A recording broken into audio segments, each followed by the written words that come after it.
جرأت و ہمت کا ہے اظہار، سیدھی بات روایات صحافت کا علم بردار، سیدھی بات۔ ناظرین گرامی، السلام علیکم ورحمۃ اللہ وبرکاتہ۔ سیدھی بات کے تازہ ترین پرائم ٹائم میں آپ لوگوں کا استقبال ہے۔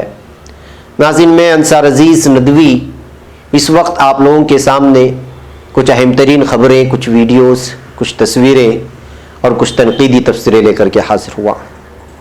ناظرین گرامی، آج میں بتاؤں گا کہ کس طرح سے ایک افسر کی سواری کو پنچر کر دیا جاتا ہے جب راستے صحیح نہیں ہوتے۔ ترکی کے صدر رجب طیب اردوغان نے فرانس کو وارننگ دی ہے۔ دہلی فسادات کو لے کر کے یوگیندر یچوری اور پوروانند کے نام بھی اس میں شامل کر دیے گئے ہیں۔ ایک دن پہلے پارٹی چھوڑا اور دوسرے دن دنیا ہی چھوڑ دی ایک لیڈر نے۔ ایک ایرانی پہلوان کو پھانسی کیوں دی گئی یہ بھی بتائیں گے آپ کو۔ امت شاہ کی طبیعت پھر سے خراب ہو گئی اور ایمس میں داخل ہوئے ہیں، خبریں آ رہی ہیں۔ میں آپ کو بتاؤں گا کہ جنگ آزادی میں RSS اپنے کردار کو تلاش کرنے کی آخر کیوں کوشش کر رہی ہے۔ موہن گرو سامی نامی ایک شخص کے آرٹیکل کے حوالے سے تبصرہ کرنے کی کوشش کروں گا، اور بھی بہت ساری چیزیں ہیں۔ اس سے پہلے میں آپ لوگوں سے درخواست کر لوں کہ جن احباب نے ہمارے چینل کو سبسکرائب نہیں کیا ہے سبسکرائب کر لیں، ہماری ان ویڈیوز کو دوسروں تک پہنچانے میں ہماری مدد کریں، لنک کو شیئر کریں۔ ادارے کو مضبوط کرنا آپ لوگوں کی ذمہ داری ہے۔ جیسا کہ آپ جانتے ہیں کہ آج سنڈے ہے اور آج ہمارے ویکلی خصوصی پروگرام شائع ہونے کے دن ہے، جس میں پیغام فرقان اور ذکر میرے حبیب کا وہ شائع ہو چکے ہیں۔ اس کو بھی آپ دیکھیں، دوسروں تک پھیلائیں اور پھر جو ادارے کو مضبوط کریں۔ بہرکیف ناظرین، آئیے سب سے پہلے ہم کچھ تصویریں میں آپ لوگوں کو سامنے رکھتا ہوں کہ یہ ایک آدمی جب کچھ ٹھان لیتا ہے تو وہ کس طرح کر گزرتا ہے۔ ناظرین، یہ تصویر آ رہی ہے بہار کے گیا ضلع سے، اور جس شخص کو آپ دیکھ رہے ہیں اس کا نام ہے لونگی بھویان، اور گیا میں ایک ایریا آتا ہے لتھوا، اور لتھوا میں ایک ولیج ہے کوٹھی والا، وہاں سے تصویر آ رہی ہے۔ اور اس شخص نے 3 کلومیٹر وادی بنا کر کے تالاب بنا ڈالا 30 سال کے عرصے میں۔ یہ جو تصویریں دیکھ رہے ہیں، جو کام حکومت 5 دن میں، 6 دن میں، 1 مہینے میں کر سکتی تھی، ایک شخص جب ٹھان لیا کہ اس کی بستی کو ایک ایسے پہاڑوں سے آنے والے پانی سے بھی روکنا ہے، اور دوسری بات ہے کہ اس پانی کو جمع کر کے بعد میں جا کر کے اس کو کھیتوں کھلیانوں کے لیے بھی استعمال میں لانا ہے اور لوگوں کی روزمرہ کی زندگی میں بھی لانا ہے، تو پھر وہ ٹھان لیتا ہے آج سے 30 سال قبل، اور اس کے پیچھے محنت کرتا ہے، اور اس قدر محنت کرتا ہے کہ 3 کلومیٹر لمبی وادی بنا کر کے پھر اس سے جڑے ہوئے ایک تالاب بنا دیتا ہے، جو پانی کھیت کے لیے بھی جاتا ہے اور کھلیان کے لیے بھی۔ تو ناظرین، اس شخص کی نیوز کو پوری دنیا میں دکھایا جانا چاہیے تھا، لیکن میڈیا پر افسوس ہے کہ اس شخص کی محنت ان کو نہ نظر آئے گی، اور ریا اور سشانت سنگھ اور ڈرگس اس طرح کی چیزوں کے پیچھے کہاں سے 30 سال کی اس کی محنت سامنے آئے گی۔ ایک میڈیا سے گفتگو کرتے ہوئے اس نے کہا کہ میں نے جب اس کام کو شروع کیا تو اس وقت میں نے اکیلا کام شروع کیا تھا، بہت سارے لوگ یہاں سہولیات نہ ہونے کی وجہ سے گاؤں والے دیگر بستیوں میں، شہروں میں جا کر کے روزی روٹی کے لیے چلے جاتے، مزدوری کرتے، لیکن میں 30 سال پہلے تہیا کر لیا تھا، اکیلا اس کام کی جانب بڑھا، اور بڑھتے بڑھتے 30 سال کا عرصہ بیت گیا اور میں اپنے مقصد میں کامیاب ہو گیا۔ دیکھیے، انہوں نے محنت شروع کی تھی، آج یہاں تالاب بن کر کے تیار ہوا، جس کا استعمال پورے دیہاتی کرتے ہیں، جس کو انہوں نے اکیلا چھوڑ دیا تھا۔ تو ناظرین، اس طرح کی خبریں دکھانا چاہیے، لوگوں کو بتانا چاہیے، لیکن افسوس کہ کیا کریں، اس وقت میڈیا کو اس میں TRP ملتی دکھائی نہیں دے رہی ہے۔ بہرکیف ناظرین، ترکی کی ایک خبر میں آپ لوگوں کے سامنے رکھ کر کے آگے بڑھوں۔ صدر رجب طیب اردوغان کا فرانسیسی صدر کو جواب آ گیا ہے۔ انہوں نے کہا کہ مسٹر میکرون، مستقبل میں آپ کو میری طرف سے بہت سے تکلیفیں پہنچنے والی ہیں۔ آپ کہتے ہیں کہ آپ کو ترک عوام سے نہیں، مجھ سے تکلیف ہے۔ مسٹر میکرون، آپ ترکوں کی تاریخ کو اچھی طرح پڑھ لیں، ہم فرانس کی تاریخ کو بخوبی جانتے ہیں۔ ترکی کو اپنے مقاصد اور اہداف کے حصوں سے دور رکھنے کے لیے مخالفین نے ہر وقت، ہر قوت اور ہر حربے کا استعمال کیا ہے۔ فوجی بغاوتیں کروائی گئیں اور اب تک اس شیطانی چکر کو چلائے رکھنے کی کوشش کی گئی، مگر انہیں ناکامی ہوئی۔ ترکی کو ترقی و خود مختاری کے راستے سے نہیں ہٹایا جا سکے گا، اس کا صاف صاف طور پر رجب طیب اردوغان نے بیان دیا ہے۔ ناظرین آپ لوگوں کو معلوم ہونا چاہیے کہ فرانس اس وقت یونان کو سپورٹ کرنے کے ساتھ ساتھ ترکی کو جو ہے الگ قسم سے ابھارنے کی اور اس کے غصے کو اور اس کو مشتعل کرنے کی کوشش کر رہا ہے. اسی بات کے چلتے ترکی کے صدر رجب طیب ایردوغان نے فرانس کو اب صاف طور پر وارننگ دی ہے اور کہا ہے کہ وہ ان کی تاریخ سے واقف ہیں. آپ خود پہلے ترکی کی تاریخ پڑھ لیں تو آپ کو اندازہ ہو جائے گا. بہرکیف ناظرین آئیے ایک اور خبر کی جانب آپ کو لے چلوں. کچھ علاقوں میں سرکاری کام نہیں ہوتے تو لوگ تنگ آ جاتے ہیں, احتجاجات کرتے ہیں, اس کے الگ الگ طریقے ہوتے ہیں. لیکن کرناٹک کے ایک علاقے میں جب راستے کا کام نہیں ہوا تو جو آفیسر یہاں دیکھنے کے لیے آیا تو اس کی سواری کو ہی پنچر کر ڈالا اور اس کے پہیوں سے ہوا نکال دی. جی ہاں, یہ جو معاملہ آیا ہے یہ دھارواڑ ضلع کے نولگن تعلق میں ایک گاؤں آتا ہے جس کا نام شرور ہے. کئی دنوں سے یہاں کے کسان مطالبہ کر رہے تھے کہ راستے خراب ہے, راستوں کو درستی کرے. برسات کے موقع پر بہت ہی زیادہ پیچیدگیاں آتی ہیں اور لوگوں کا گزرنا چلنا پھرنا مشکل ہو جاتا ہے.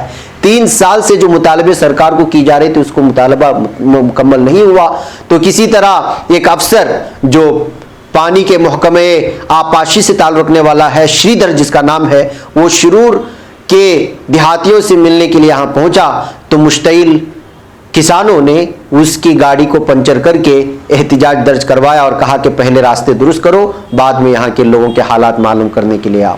تو اس طرح کی خبریں بھی ناظرین کبھی کبھی سرخیاں بن جاتی ہیں اور ایسا ہونا چاہیے. جب آپ کی مطالبات سرکار پورا نہیں کرتی تو یہ خبریں ہیں جو سامنے آتی ہیں. ناظرین دہلی فسادات کے سلسلے میں ابھی بھی تحقیق چل رہی ہے سی بی آئی کے حوالے سے اور SIT کے حوالے سے, مختلف قسم کے محکموں کی جانب سے. تو اب یہ خبر آ رہی ہے کہ اس سال فروری میں دہلی کے شمالی مشرقی علاقے میں کئی روز تک ہونے والے فرقہ وارانہ فسادات میں پولیس کے ذریعے داخل کی گئی سپلیمنٹری چارج شیٹ میں کچھ ایسے نام شامل کیے گئے جن پر سماج کا ایک بڑا طبقہ حیرت زدہ ہے. دہلی پولیس نے جن لوگوں کے نام اس چارج شیٹ میں شامل کیے ہیں ان میں سے CPM کے جنرل سیکریٹری سیتارام یچوری, سوراج ابھیان کے رہنما یوگیندر یادو, معروف ماہر اقتصادیات جیتی گھوش اور دہلی یونیورسٹی کے پروفیسر اپوروانند اور ڈاکومنٹری فلم ساز راہل رائے سمیت کئی سماجی کارکنان شامل ہیں اور ان سبھی پر دنگوں کی سازش رچنے کا الزام لگایا گیا ہے. نوجیون انڈیا میں یہ خبر شائع ہوئی ہے.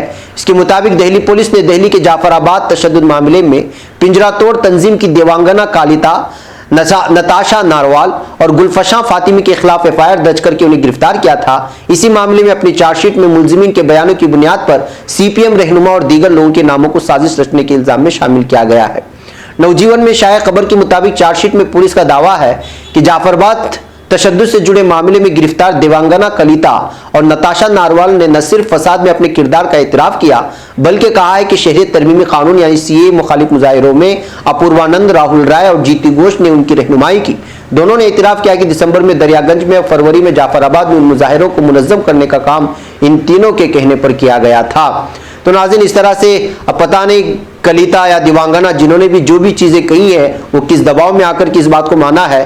اگر احتجاج کرنا جرم ہے تو پھر اس کا ان کے نام فسادات میں کس طرح آ سکتے ہیں. یعنی کہ یہ سمجھا جا رہا ہے کہ پوری طرح سوچی سمجھی سازش کے تحت جو زبانیں بھی اس وقت حکومت کے خلاف, مرکزی حکومت کے خلاف یا ہندوتوا کی ان کی پالیسی کے خلاف بول رہے ہیں ان سبوں کو الگ الگ انداز میں پھنسانے کی کوشش کی جا رہی ہے. یہ کہتے ہوئے اس وقت یہ خبر اس وقت سوشل میڈیا میں ہنگامہ مچائے ہوئے ہے. ناظرین ایک شخص ہے جو اپنی ساری زندگی ایک پارٹی سے جڑا رہتا ہے اور پھر اچانک یہ فیصلہ لیتا ہے کہ اس پارٹی کو چھوڑ دے, پھر دوسرے دن خبر آتی ہے کہ اس کا انتقال ہو گیا. جی ہاں, ایسے ہی ایک لیڈر کا نام ہے رگھوونش پرساد جن کا تعلق بہار سے ہے. سابق مرکزی وزیر اور حال ہی میں RJD سے استعفیٰ دینے والے رگھوونش پرساد سنگھ کا آج ایمس میں انتقال ہو گیا. وہ 74 سال کے تھے. وہ کورونا سے صحت یاب ہونے کے بعد کئی دقتوں سے دوچار تھے اور وینٹیلیٹر پر تھے. وزیر اعظم نریندر مودی, RJD کے سپریمو لالو یادو اور سمیت مختلف لیڈران نے رگھوونش پرساد کے انتقال پر افسوس کا اظہار کیا ہے. خاندانی ذرائع نے یہاں بتایا کہ پھیپڑے کی انفیکشن میں مبتلا ڈاکٹر سنگھ کو ابھی حال ہی میں دہلی ایمس میں داخل کرایا گیا تھا جہاں علاج کے دوران ان کا انتقال ہو گیا. اس سے پہلے کورونا متاثر ہونے پر انہیں پٹنہ ایمس میں بھی داخل کرایا گیا تھا جہاں علاج کے بعد وہ ٹھیک ہو گئے تھے. بعد میں طبیعت خراب ہونے کی وجہ سے انہیں دہلی کی ایمس میں داخل کرایا گیا. ان کے لواحقین میں 2 بیٹے اور 1 بیٹی شامل ہیں.